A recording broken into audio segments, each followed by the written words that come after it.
Коля Лукашенко расказаў, у чым ягоная апазіцыйнасць да бацькі. У малодшага сына Лукашэнкі ўзялі першае разгорнутае інтэрв'ю. Прапагандысты ўзгадалі выпадак, калі Лукашенко жартам назваў Мікалая галоўным апазіцыянерам у сям'і. Коля патлумачыў, што чытае розныя крыніцы інфармацыі і стараецца сфармаваць максімальна аб'ектыўнае меркаванне пра ўсе падзеі. Пры гэтым сваё меркаванне ён выказвае прамалінейна і ніколі не змаўчыць. Менавіта за гэта яго нібыта і назвалі апазіцыянерам. Праўда, гэтая апазіцыйнасць абсалютна не распаўсюджваецца на стаўленне да бацькі і ягонай палітыкі.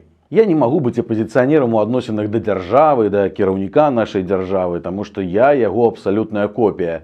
Некаторыя людзі кажуць, што я адрозніваюся ад свайго бацькі, але гэтыя людзі ці не ведаюць мяне, ці не ведаюць майго бацькі, сказаў Коля. Бацьку малодшы Лукашенко лічыць вялікім абсалютна чалавекам і дадае, што бацька мае вырашальны ўплыў на яго асабістае жыццё, у тым ліку і ў справе выбару спадарожніцы.